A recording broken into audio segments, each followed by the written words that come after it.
Gioia Tauro est le plus grand port de conteneurs de la Méditerranée. Tous les jours, les chiens de la police douanière sont à l'œuvre. Leur mission, dépister la drogue. 3 millions de conteneurs sont déchargés ici chaque année. Gioia Tauro est le plus gros employeur de Calabre et le plus important lieu de transbordement de la drogue d'Europe. Depuis fin 2011, nous avons saisi près de 5,5 tonnes de cocaïne. Et pourtant, seule une petite partie de la drogue est dépistée. L'or blanc débarqué ici fait de la 'Ndrangheta calabraise la plus puissante organisation criminelle d'Europe.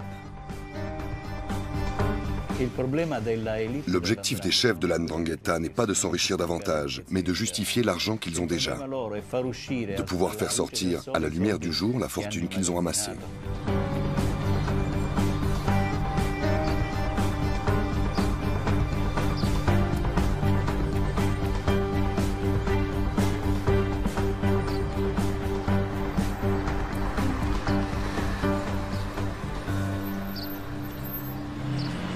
Le lieutenant-colonel des douanes, Vincenzo Caruso, a été muté à Gioia Tauro il y a 4 ans pour améliorer l'efficacité du système de dépistage de la cocaïne.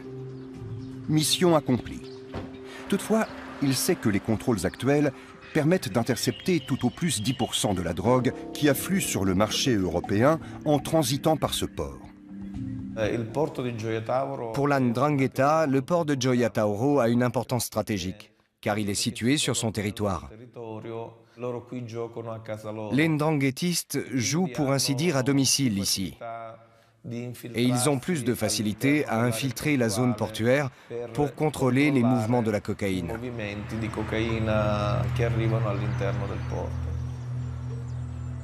Lors de contrôles aléatoires, Vincenzo Caruso et son équipe ont constaté que certains conteneurs avaient été scellés frauduleusement. Ils avaient été ouverts avant d'être embarqués en Amérique du Sud. On y a introduit de la cocaïne, puis on les a refermés avec de faux scellés extrêmement bien contrefaits. Nous nous sommes rendus compte que ces conteneurs étaient utilisés comme des chevaux de Troie par le crime organisé. Les trafiquants en sélectionnent au hasard, parmi ceux expédiés à Gioia Tauro, et ils les bourrent de stupéfiants. Lo contaminavano con il carico di sostanze stupefacenti. Le trafic de la cocaïne est le commerce le plus lucratif. La drogue achetée en Colombie est revendue jusqu'à 100 fois plus cher en Europe. La marge réalisée sur ces produits est donc faramineuse et compense largement les pertes dues au contrôle douanier et policier. L'Europe est devenue le plus grand marché de la cocaïne et la 'Ndrangheta, l'un des plus importants acteurs du commerce international de la drogue. Elle prend soin de changer très régulièrement de stratégie et d'itinéraire de contrebande.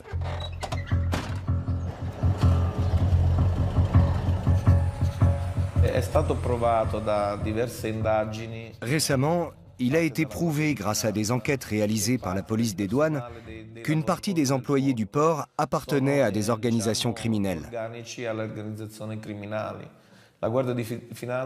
Diverses opérations ont alors été menées et on a procédé à des arrestations au sein même du personnel du port de Gioia Tauro.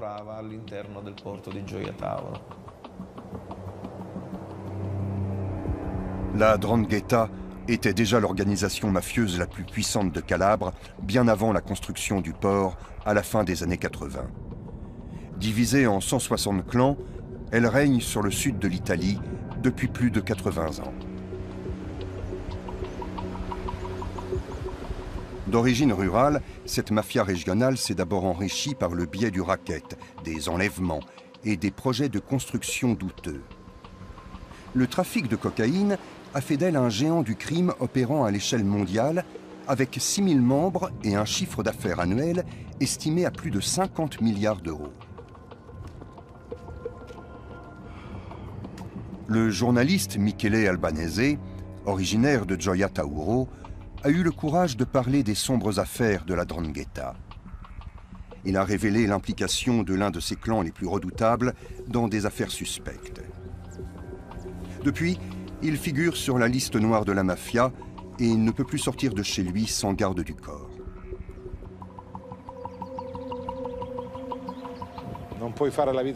Je ne peux plus mener la même vie qu'avant. C'est vraiment terrible.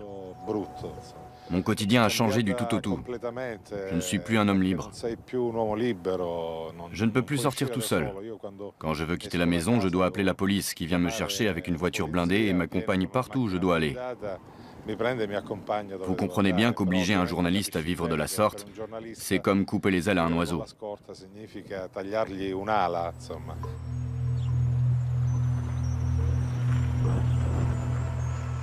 Michele Albanese dénonce les agissements de la 'Ndrangheta depuis plus de 20 ans. Il voudrait que les Calabrais osent enfin parler des crimes de la mafia pour lui faire perdre ainsi de sa puissance.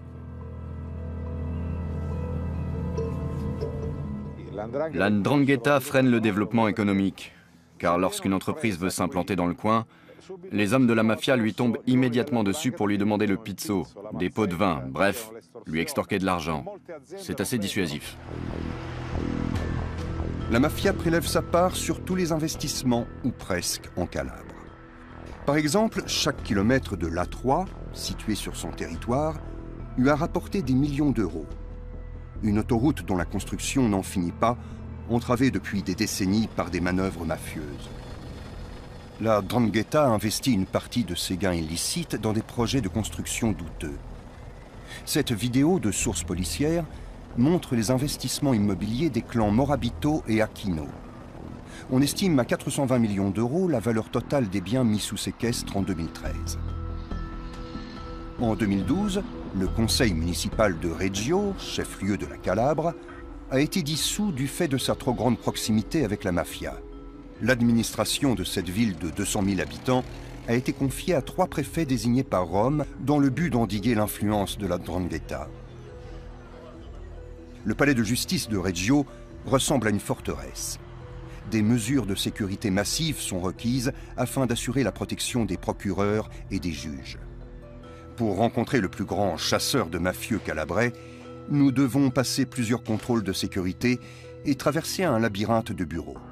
Nicola Gratteri, procureur adjoint du tribunal de Reggio de Calabre, vit sous haute protection policière depuis des décennies, afin de ne pas subir le même sort que les juges antimafia Paolo Borsellino et Giovanni Falcone, victimes des attentats à la bombe commandités par Cosa Nostra à Palerme.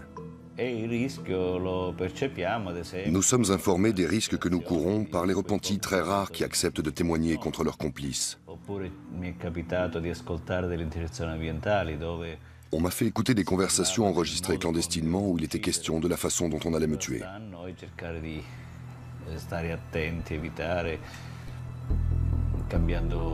Nous devons être très prudents, éviter certains endroits, changer régulièrement de parcours, d'heure. Je ne vais plus au cinéma depuis près de 30 ans. Nicola Gratteri a fait de la lutte contre la mafia sa raison de vivre. La structure de la 'Ndrangheta est avant tout familiale. La caractéristique principale de cette organisation mafieuse est donc le lien du sang qui lie ses membres. Ce lien la rend dure, granitique, impénétrable. Et la probabilité que l'un d'entre eux collabore avec la justice est quasi nulle.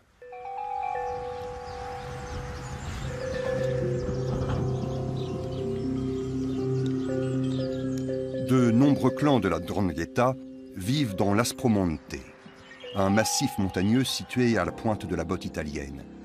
Un territoire quasiment hors de portée du pouvoir de l'État italien. Seules des descentes de police et des dispositifs d'écoute permettent de se faire une idée de la vie de ces familles mafieuses. Cette vidéo de la police montre l'intérieur cossu de la maison d'un 'Ndranghetiste et ses goûts esthétiques bien particuliers. En plus des liasses de billets, les policiers ont découvert une galerie souterraine manifestement prévue pour une éventuelle évasion.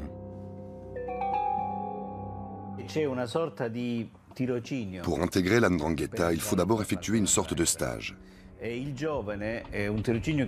Cette période d'apprentissage dure 1 ou 2 ans, au cours desquels le jeune apprenti est encadré par un adulte déjà affilié à la 'Ndrangheta.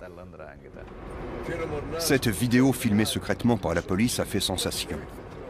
Pour la première fois, on assistait à l'un de ces rituels initiatiques quasi religieux qu'affectionne la 'Ndrangheta.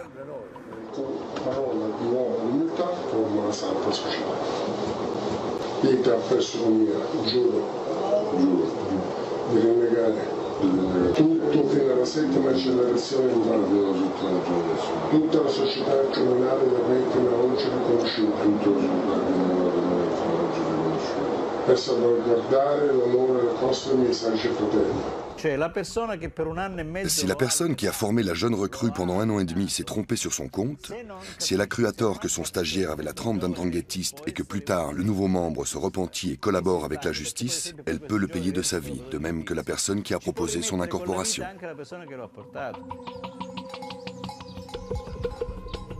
Le meurtrier qui a tué 6 personnes à l'arme automatique dans la ville allemande de Duisbourg en 2007 venait de ce village dénommé San Luca. Il a tiré 54 coups de feu sur ses victimes assises dans leur voiture. Ce sextuple meurtre perpétré devant un restaurant italien suscite un vif émoi à l'échelle internationale. Pour la première fois, l'Allemagne mesure le réel danger que représente la 'Ndrangheta. Cet acte a fait prendre conscience aux autorités allemandes que la 'Ndrangheta était active dans leur pays.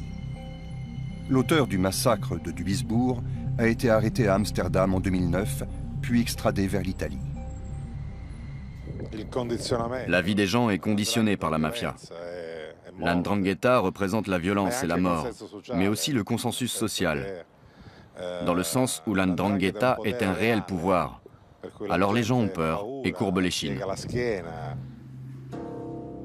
Rosa Quattrone et ses frères et sœurs ont eux aussi été confrontés de très près à la violence de la 'Ndrangheta. Leur père, fonctionnaire de l'inspection du travail, a été assassiné par un commando mafieux en 1991 pour avoir inspecté de trop près certains chantiers dirigés par la mafia. Rosa avait alors 14 ans. Quelques années plus tard, sa mère est morte d'un cancer. Mais Rosa est persuadée que c'est le chagrin dû à la mort de son mari qui l'a emportée. Ils l'ont tué sous nos yeux.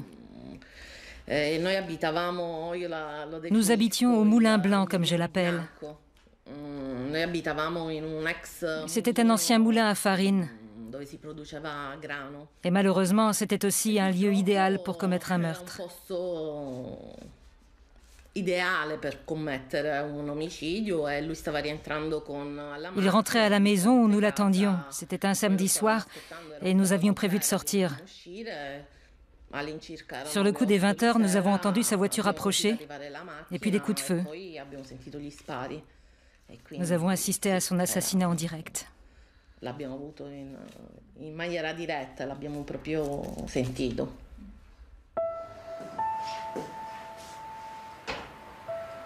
La famille s'est d'abord sentie isolée, l'État refusant de reconnaître le meurtre de Demetrio Quattrone comme un acte mafieux. Il a fallu attendre 7 ans pour que le père de Rosa soit reconnu comme victime de la 'Ndrangheta. Entre-temps, la famille a subi des pertes financières considérables. Le meurtrier de Demetrio n'a jamais été arrêté.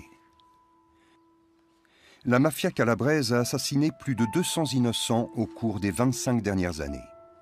Rosa Quattrone a rejoint le mouvement Memoria pour lutter contre l'omerta. Notre mission est de faire la lumière sur les autres histoires qui n'ont pas encore été révélées. Parce que les familles des victimes n'ont pas eu le courage de sortir du deuil et de rendre l'affaire publique. Alors nous, qui sommes également des membres de familles de victimes, nous menons l'enquête et le répétons jour après jour, sortez de chez vous, faites entendre vos voix, venez nous trouver. Faisons avancer l'histoire ensemble. La mafia a aussi commis des assassinats dans la petite ville de Polistena, située à quelques kilomètres seulement du port de Gioia Tauro. En outre, il s'est avéré que le plus grand bâtiment de la commune appartenait à un puissant clan ndranghêtiste, à la suite de quoi il a été confisqué par l'État. De nombreuses terres agricoles des environs ont également été saisies et leur exploitation confiée à une coopérative. La coopérative sociale Valle del Maro a été fondée par Domenico Fazzari et Don Pino. Ils sont membres de l'organisation Libera Terra, la terre libre, qui se charge d'exploiter les terres confisquées aux mafiosi dans toute l'Italie.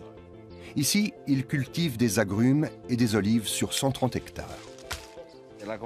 La confiscation est un instrument très efficace de la lutte anti-mafia, car les clans mafieux ont besoin d'argent et de consensus. Saisir leurs biens signifie à la fois leur couper les vivres et mettre fin au consensus. Ils ne peuvent plus dire « cet immeuble est à moi, ces terres sont à moi ». Or, les immeubles et les terres sont des symboles de pouvoir.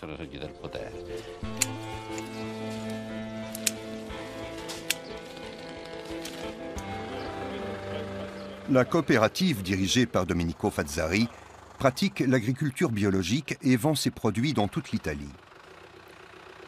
Au cours des dernières décennies, la justice italienne a saisi 6500 terrains, villas et bâtiments appartenant à diverses organisations mafieuses.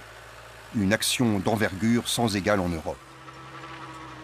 L'organisation Libera Terra est désormais un important pilier de la lutte anti-mafia en Italie. Ses membres doivent être constamment sur leur garde.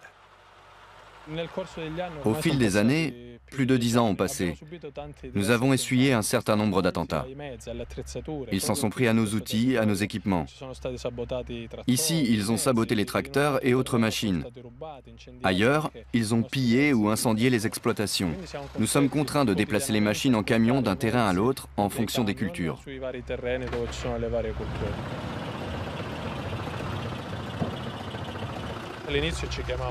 Au début, on nous surnommait les fous.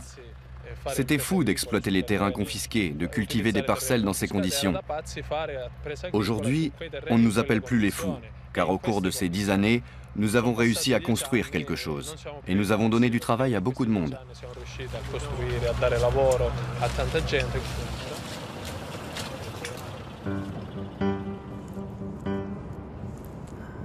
Les coopératives et les mouvements citoyens ne sont pas les seuls à innover dans la lutte contre la mafia ces derniers temps. L'État a lui aussi affiné ses méthodes.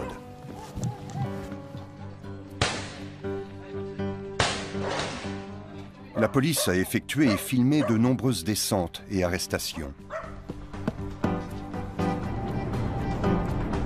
Le perfectionnement des méthodes d'investigation et des systèmes d'écoute augmente la pression exercée sur les organisations mafieuses et de plus en plus de ndranghètistes sont identifiés et traduits en justice. Mais les magistrats manquent encore de preuves suffisantes contre l'élite de la mafia calabraise.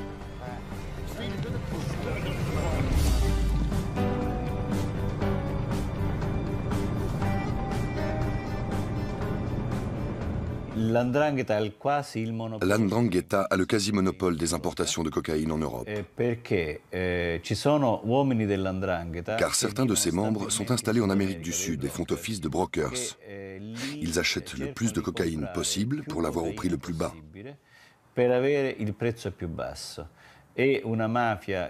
C'est la seule mafia au monde qui réussisse à acheter de la drogue à crédit selon le système du dépôt-vente, c'est-à-dire à ne payer la drogue qu'après l'avoir vendue. La police n'est pas la seule à avoir changé de stratégie. La mafia aussi. Si les meurtres et les enlèvements étaient jusque-là de mise, aujourd'hui, elle essaie d'opérer le plus possible sans faire de vagues. Le trafic de drogue suit un nouveau modèle commercial. La 'Ndrangheta tente désormais de blanchir discrètement ses milliards d'euros de recettes en les investissant. Avec l'argent de la drogue, la mafia investit surtout dans les régions situées au nord de Rome, en Italie, ou dans toute l'Europe. Des hôtels, des restaurants, des pizzerias principalement.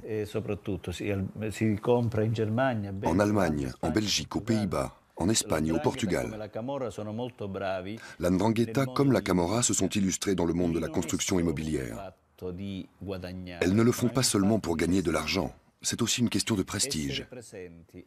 Être présent à l'Expo Milano 2015 et avoir travaillé pour une famille mafieuse est une démonstration de pouvoir. En mai 2015, l'exposition universelle de Milan ouvre ses portes. La 'Ndrangheta a compris depuis des années déjà qu'investir dans l'immobilier autour de cet événement mondial était une occasion en or d'infiltrer l'économie légale.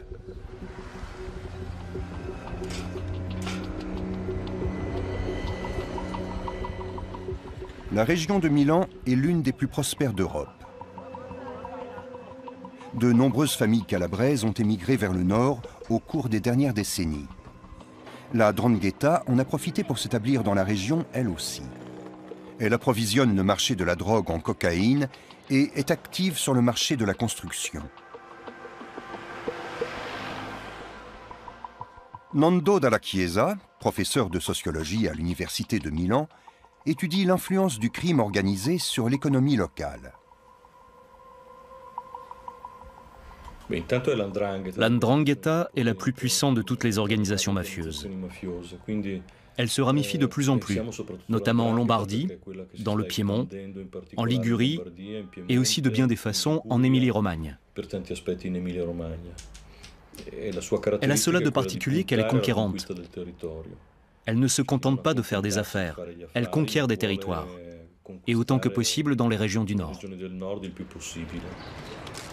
Les travaux de réaménagement de ce canal, à l'occasion de l'exposition universelle, ont eux aussi profité à la mafia.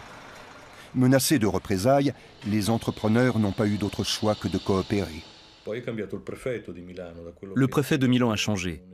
On est passé d'un préfet qui prétendait que la mafia n'existait pas à un préfet qui a pris plus de 70 mesures d'interdiction à l'encontre des entreprises mafieuses, les obligeant à cesser leurs activités.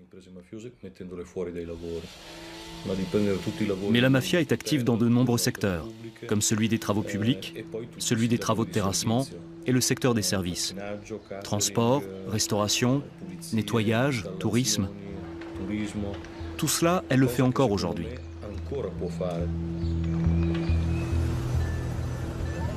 La 'Ndrangheta étend ses tentacules jusque sur la côte d'Azur. Au moins 6 clans s'y sont implantés. La région de Nice attire les investisseurs douteux, venus d'Italie et du monde entier, en raison de la hausse des prix. La journaliste Hélène Constanti a publié un livre sur l'influence de la mafia implantée dans le sud de la France. Cette famille Pellegrino n'était pas seulement présente dans ils avaient des entreprises de terrassement, de travaux publics, de bâtiments en Italie, mais ils avaient aussi créé des filiales en France. Une entreprise de terrassement dans la ville de Menton, qui est vraiment la ville frontière avec l'Italie, et avait obtenu des marchés de la façon la plus tranquille et la plus ordinaire possible. C'est la police italienne qui a fini par mettre au jour les activités criminelles de la famille Pellegrino et par confisquer leurs propriétés à Bordighera, tout près de la frontière avec la France. Cette famille avait totalement infiltré la ville de Bordighera, le conseil municipal a été dissous, l'État a pris le contrôle de la ville, puisque tous les pouvoirs publics locaux étaient infiltrés par la mafia calabraise.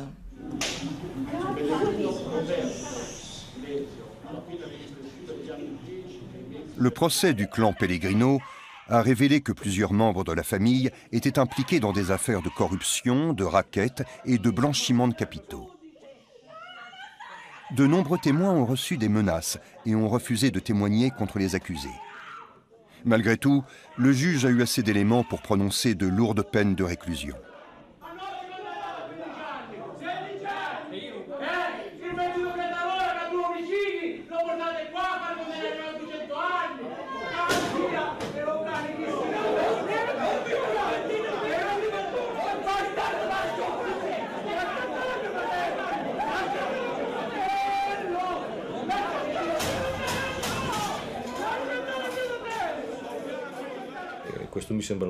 Le concept de colonisation me semble être l'aspect le plus important, c'est-à-dire la capacité à influencer la manière de penser des gens, à conditionner les esprits, à influer sur le comportement des administrations publiques.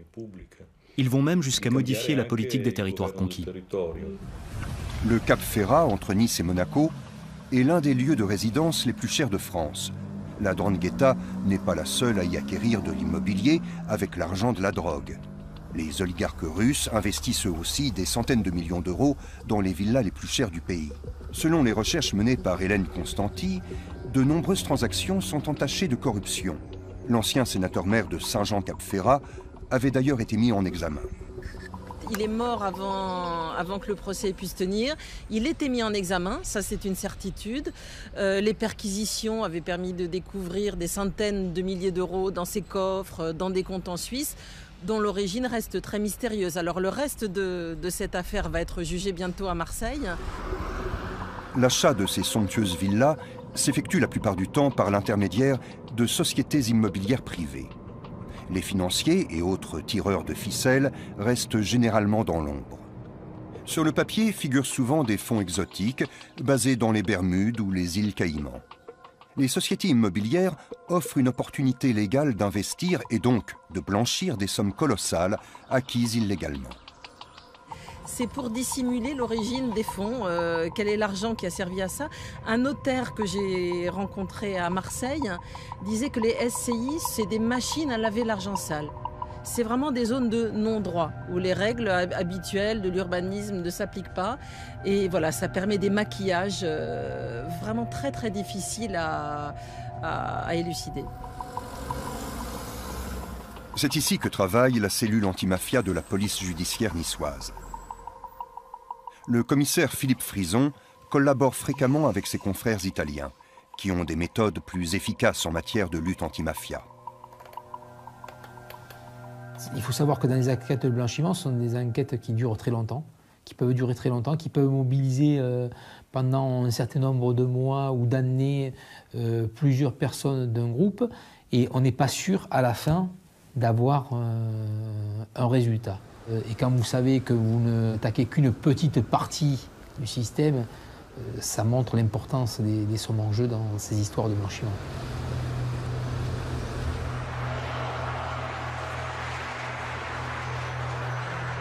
Si la mafia est très active dans le sud de l'Europe, elle l'est aussi dans le nord, depuis longtemps déjà.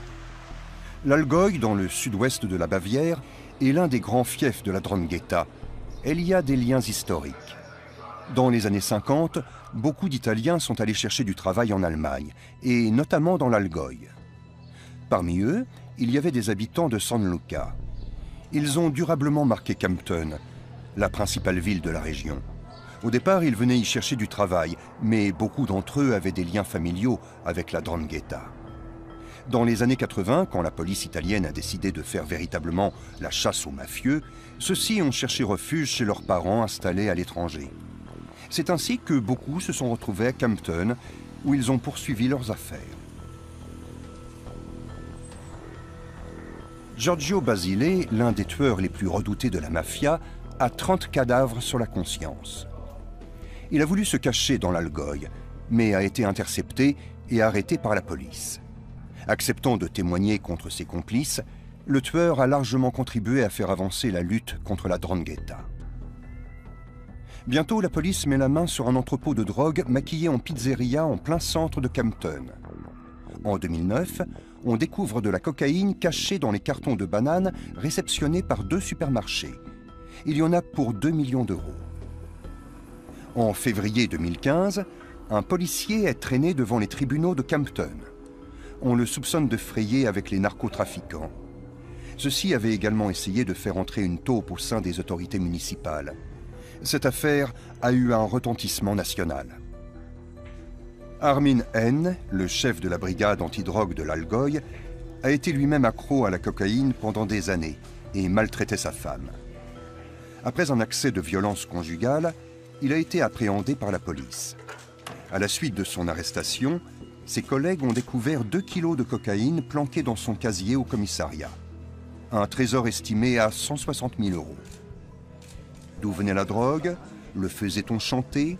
Prévenait-il la mafia avant les descentes de police? Comment s'est-il retrouvé dans cette position? D'autres policiers étaient-ils impliqués? Aucune de ces questions n'a trouvé de réponse au cours du procès. Nous avons mené de vastes enquêtes afin de découvrir l'origine des stupéfiants. Celles-ci ne nous ont pas permis de recueillir le moindre indice de nature à prouver que l'accusé se procurait la drogue grâce à de quelconques liens avec la mafia ou qu'il en faisait commerce. L'inspecteur avait des problèmes personnels et avait développé une dépendance à la drogue. Lors du procès, les accusations d'accointance avec la mafia n'ont pas été prises en compte. Stefan Albanesi, un homme politique local du parti de gauche Die Linke, secondé par d'autres membres de l'opposition au Parlement de Bavière, demande l'ouverture d'une enquête indépendante, l'origine de la cocaïne n'ayant pas été prouvée. L'accusé invoque des trous de mémoire. Mais en principe, quand on se fait livrer 160 000 € de marchandises, autrement dit 2 kilos de cocaïne, on se rappelle encore 20 ou 30 ans plus tard de son origine. L'accusé est condamné à 6 ans et demi de prison ferme pour possession de drogue et coups et blessures. La présence de la mafia dans l'Algoï, depuis de nombreuses années, laisse supposer qu'il pourrait s'agir d'un complot. Le fait que 2 personnes se soient suicidées depuis l'arrestation de l'inspecteur de police alimente les spéculations. En effet, un Italien soupçonné d'entretenir des liens avec la mafia et un procureur impliqué dans l'enquête sont morts. Une chose est sûre, l'Allemagne attire les réseaux criminels et pas seulement la mafia italienne. L'Office fédéral de police criminelle, BKA, a instruit 9000 dossiers l'an dernier. Les sommes en jeu sont estimées à 720 millions d'euros. Et ce n'est là que la partie émergée de l'iceberg, comme le fait remarquer le commissaire de police Sebastian Fiedler, qui poursuit les mafiosi depuis des dizaines d'années. Le crime organisé à l'échelle nationale comme internationale est l'une des pires menaces qui soit. Et cette menace n'est pas prise suffisamment au sérieux.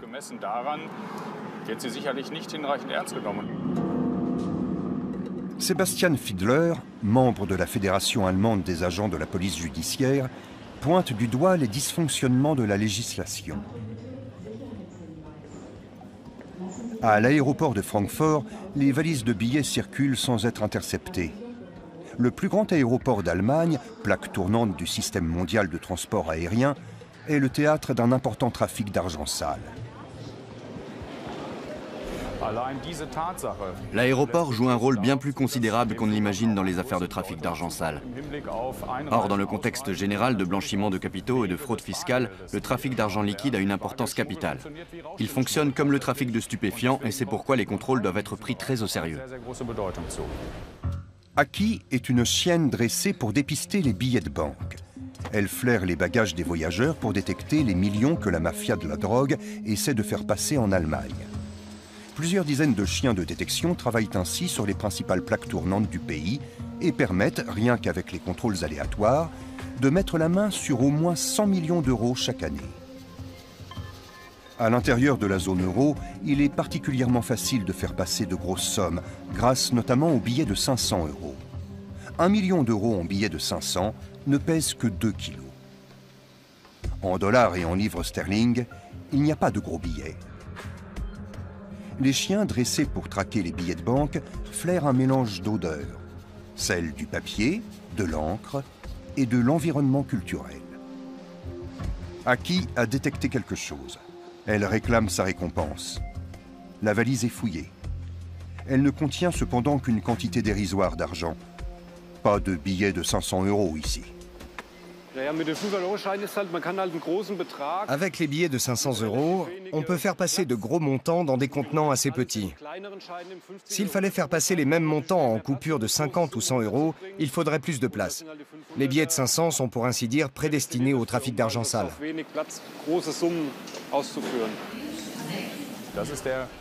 C'est tout l'intérêt de ces billets de 500. Pour le citoyen lambda et dans le circuit économique normal, dans la vie quotidienne, ils n'ont aucun intérêt. Je vous mets au défi de trouver quelqu'un qui se balade avec des billets de 500 en poche. D'ailleurs, il n'y a pas beaucoup de magasins qui les acceptent. C'est pourquoi il est urgent de supprimer ces billets de 500 €, et pas seulement en Allemagne, mais dans toute l'Europe. En Europe, selon les estimations, les organisations criminelles réalisent chaque année des profits de plus de 100 milliards d'euros, le tout en liquide. Ces sommes mirobolantes ne deviennent toutefois réellement dangereuses que lorsqu'elles sont investies sans éveiller les soupçons ou déposées sur des comptes en banque plutôt qu'entreposées dans des cachettes. C'est précisément le but du blanchiment d'argent. L'Allemagne passe pour le grand pays du blanchiment de capitaux. On présume que la 'Ndrangheta y blanchit 80% de l'argent de la drogue. Les Russes, Libanais, Nigériens, Mexicains et bien sûr les Allemands blanchissent et investissent ici leurs profits illicites. Leur mot d'ordre, légalité, pouvoir et influence. À Essen, le procureur Annette Milk inspecte les locaux des marchands de voitures d'occasion. Son administration lutte contre un réseau de blanchiment des plus audacieux dont on suspecte qu'il a injecté plus de 16 millions d'euros dans l'économie du pays. Cependant, elle n'a rien pu faire.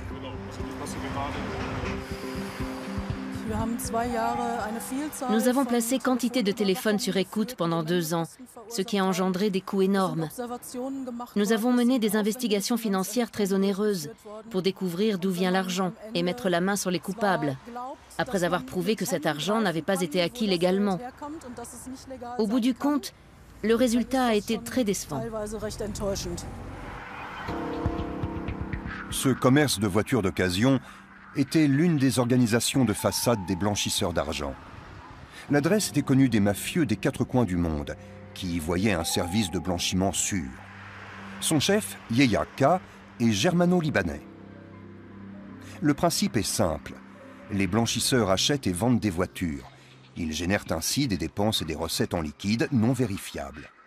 Ils y mêlent de l'argent sale, puis versent ces sommes sur des comptes d'entreprise et payent gentiment leurs impôts, le plus légalement du monde. Pour les autorités, il est extrêmement difficile de contrôler la provenance des fonds déclarés. L'argent sale est introduit en Allemagne par des passeurs qui vont le chercher directement chez les clients, comme les trafiquants de drogue espagnols, italiens ou d'Afrique de l'Ouest. Ça se passe plus ou moins comme dans les romans ou les films d'espionnage. L'argent est transporté dans des valises. C'est comme ça que des sommes dépassant parfois le million d'euros peuvent passer les frontières.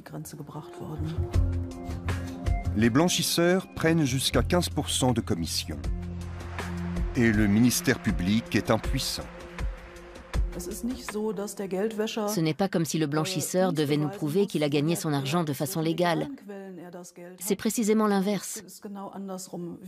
C'est nous qui devons non seulement prouver que son argent provient d'activités illégales, mais aussi pouvoir citer les sources en question avec précision, ce qui est bien souvent très difficile. Annette Milk et ses collègues ont essayé malgré tout. Pendant plus de 2 ans, ils ont rassemblé des preuves et surveillé les comptes des blanchisseurs présumés. Des agents ont même été chargés d'infiltrer le réseau de blanchiment pour avoir une meilleure visibilité sur ses transferts d'argent, ses activités commerciales et ses contacts. Tout a été passé au peigne fin. Hélas, une perquisition n'a pas permis de collecter les preuves suffisantes selon la loi allemande pour prouver qu'on blanchissait ici l'argent de la drogue et d'autres commerces illégaux. Montres et voitures de luxe n'ont pu être confisquées faute de pouvoir prouver d'où venait l'argent qui avait servi à les payer. Cet argent ne m'appartient pas. Il vient d'un commerce automobile. Et j'ai une famille riche qui me donne régulièrement de l'argent pour que je puisse vivre correctement. Voilà le genre d'explications auxquelles nous avons eu droit. Et même quand nous avons la certitude que ce sont là des mensonges, nous ne pouvons rien faire si nous n'avons pas les preuves suffisantes pour les réfuter.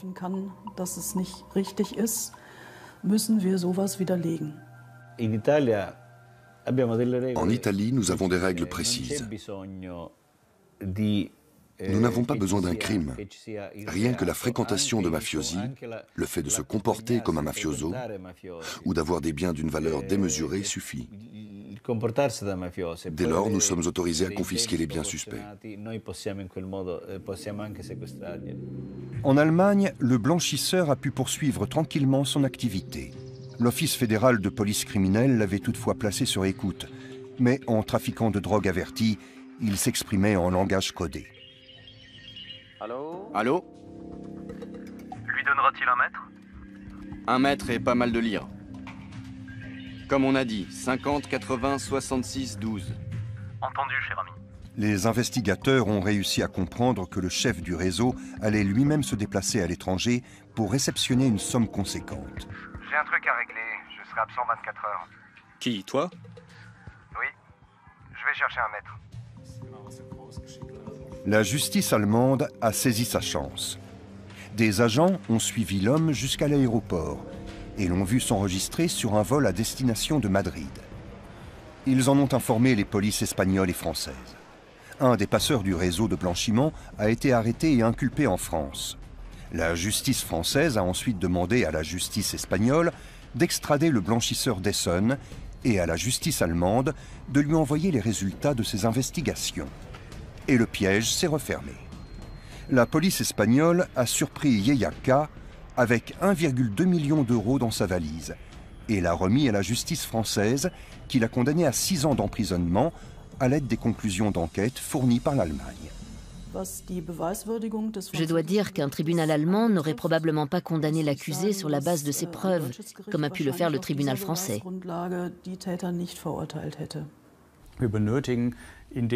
Dans les cas où il s'avère qu'il s'agit bel et bien d'argent sale, nous devons pouvoir confisquer cet argent plus facilement. Nous devons renverser la charge de la preuve. Quand nous avons des raisons sérieuses de penser qu'un individu ne gagne pas sa vie par des moyens licites et possède néanmoins des biens de grande valeur, nous devons avoir la possibilité de confisquer ces biens, à charge pour lui d'en établir l'origine licite. À Berlin, la lutte contre le blanchiment relève principalement de la responsabilité du ministère des Finances. Or, celui-ci ne semble pas s'inquiéter outre mesure du fait que des réseaux criminels internationaux blanchissent leur argent en Allemagne et infiltrent les organes vitaux du pays. Nous avons tenté plusieurs semaines durant d'obtenir une interview, mais elle nous a été refusée sous prétexte de manque de temps. Le ministère a fini par nous envoyer une réponse écrite, mais celle-ci est très générale. Toutes les questions pointues ont été ignorées. La loi allemande relative à la lutte anti-blanchiment respecte les critères internationaux. On nous sert toujours les mêmes mauvaises excuses. Le gouvernement dit appliquer formellement les recommandations et directives de l'Union européenne. Or, nous, ce que nous voulons, c'est pouvoir lutter efficacement contre le blanchiment et en cela, nos objectifs sont diamétralement opposés. Il y a 2 ans déjà, l'accord de coalition du gouvernement allemand annonçait une simplification des procédures de saisie des biens acquis frauduleusement.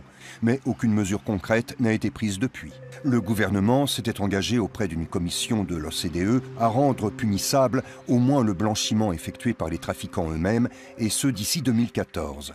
Mais il n'a encore rien fait. L'avantage en Allemagne, c'est qu'il n'y a pas de contrôle ni de lutte anti-mafia vraiment poussée. C'est vrai que sans véritable législation anti-mafia, les trafiquants sont tranquilles. Ils peuvent acheter ce qu'ils veulent, ils savent que personne ne viendra les embêter. Même s'ils blanchissent de l'argent, personne ne viendra fouiner dans leurs affaires. Il suffit qu'ils paient leurs impôts pour ne pas être inquiétés. C'est le trafic de drogue qui rapporte le plus au crime organisé. Mais les gains réalisés ne sont réellement exploitables qu'une fois déposés sur des comptes en banque ou investis dans des affaires licites. Cette femme travaillait pour le service anti-blanchiment d'une banque. Avec sa collègue, elle a découvert des indices laissant à penser que de grosses sommes d'argent sale transitaient par des comptes au sein de sa banque. Les 2 femmes ne souhaitent pas décliner leur identité. Elles ont peur des hommes qui se cachent derrière ces transactions. Je devais examiner les relations entretenues avec les clients, repérer les transactions douteuses, contrôler les relations commerciales des clients, afin de déterminer s'il était pertinent de les signaler aux instances d'enquête judiciaire. Les banques allemandes sont légalement obligées d'affecter du personnel à la prévention contre le blanchiment. Mais qu'arrive-t-il quand celui-ci identifie des opérations douteuses?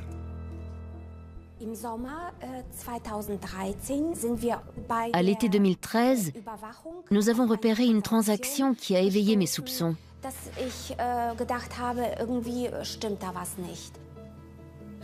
En épluchant le dossier, nous avons découvert une photocopie du passeport d'Eric Van Agels. C'était tout à fait bouleversant. Eric Van Agels est un homme de paille. En réalité, ce serait un SDF lituanien dont l'identité et le passeport sont utilisés par un réseau de blanchiment. La justice connaît son nom depuis des années. Il apparaît dans quelques 300 entreprises, principalement en Europe de l'Est. Leur répartition géographique figure clairement sur ce graphique de l'Institut de recherche Economic Crime Intelligence.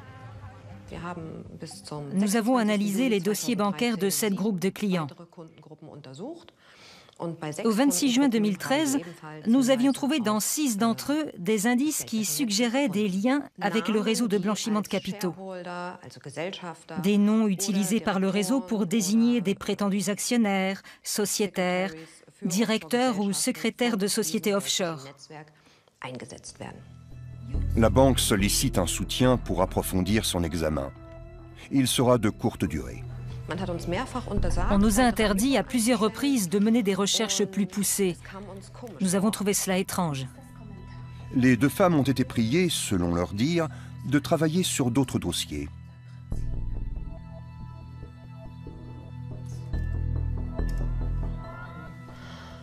Et le 30 septembre 2013, on nous a licenciés sans préavis. Officiellement, il s'agit d'un renvoi pour raison formelle. Il fera finalement l'objet d'une transaction. La banque refuse toute interview filmée. Par écrit, elle réfute tout ce qui lui est reproché, en alléguant avoir délégué les recherches à un organisme externe. Les analyses externes conduites par des sociétés d'audit ont démontré que les systèmes de la banque ont toujours fonctionné efficacement. Peut-on se fier à ces audits externes? Les plus grandes banques allemandes ont leur siège à Francfort. Andreas Frank les connaît bien pour avoir travaillé lui-même dans ce monde-là. Il lui a tourné le dos lorsqu'il a commencé à soupçonner certains de ses collègues d'aider des criminels à blanchir de l'argent sale. Il a rendu l'affaire publique et a subi de lourdes représailles. Il continue néanmoins son combat. Andreas Frank a fait de la lutte contre le blanchiment sa mission. Il a accusé le gouvernement fédéral de ne pas appliquer les directives de Bruxelles. 2 recours en manquement ont été engagés et l'Allemagne a été sommée d'améliorer son système de lutte anti-blanchiment. Lorsque j'ai commencé à pointer du doigt les déficiences de l'Allemagne en matière de lutte anti-blanchiment, je pensais que ça se limitait au secteur non financier. Aujourd'hui, je constate que le secteur bancaire est lui aussi fortement concerné. L'autorité fédérale de surveillance du secteur financier, ou BaFin, elle aussi basée à Francfort, doit vérifier que les banques appliquent la loi sur la lutte anti-blanchiment et intervenir quand un nombre suffisant d'indices concrets incrimine un établissement.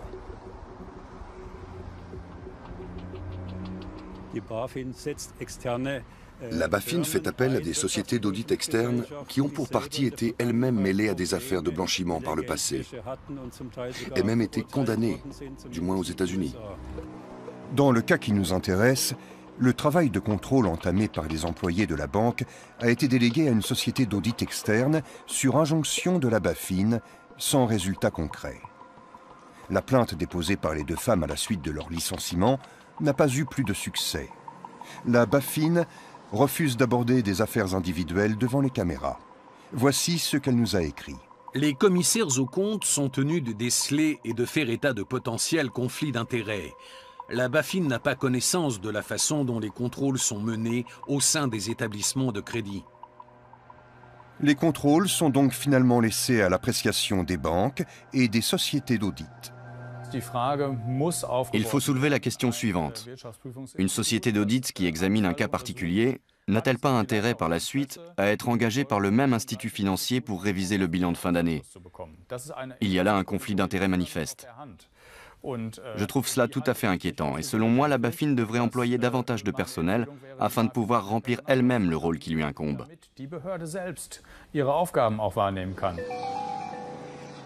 La BaFin dépend du ministère des Finances. Et voici ce que celui-ci a écrit. Le groupe d'action financière a établi après examen que l'Office fédéral de surveillance du secteur financier respectait les normes internationales.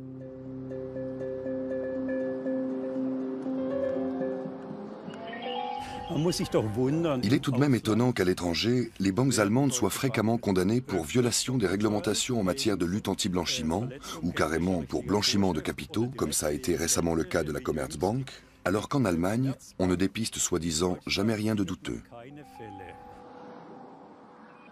Ces 5 dernières années, la BaFin n'a prononcé que 4 sanctions à l'égard d'établissements mêlés à des affaires de blanchiment. De simples amendes d'un montant maximum de 25 000 €. La question du blanchiment est également débattue au Parlement européen de Bruxelles. On estime à au moins 280 milliards d'euros les capitaux d'origine suspecte blanchis chaque année en Europe. Avec quelques confrères de la police judiciaire, Sebastian Fiedler est venu parler des aspects pratiques du problème. En mai, le Parlement européen a adopté une nouvelle directive. Les propriétaires effectifs de sociétés privées doivent désormais figurer sur des registres centralisés afin de faciliter les investigations. L'important, c'est que les règlements adoptés par l'Union européenne soient bel et bien appliqués. Appliqués concrètement. Je souligne bien concrètement, il ne s'agit pas de les appliquer formellement comme par le passé. L'Europe doit faire pression en ce sens sur les États membres. Les gouvernements des États les plus puissants d'Europe doivent agir pour protéger leurs ressortissants de l'influence des trafiquants de drogue et des groupes criminels organisés en général. Sont visés avant tout l'Allemagne, la France, l'Espagne et l'Angleterre. Les transactions financières doivent être contrôlées plus efficacement par des organismes indépendants. Il faut prendre sans plus attendre les nouvelles mesures contre la dissimulation d'actifs par le biais de sociétés immobilières privées ou de sociétés fantômes. Il convient de pouvoir confisquer rapidement les biens financiers et matériels des trafiquants, méthode déjà pratiquée en Italie où elle s'est révélée particulièrement efficace. Jusqu'à aujourd'hui, le crime organisé a pu infiltrer bien trop facilement l'économie de la plupart des pays d'Europe et l'influencer en conséquence. Et s'ils se mettaient à racheter une partie de la presse et de la télévision, ils finiraient par dicter leurs lois dans tous les secteurs, y compris culturels. Et la démocratie dans tout ça?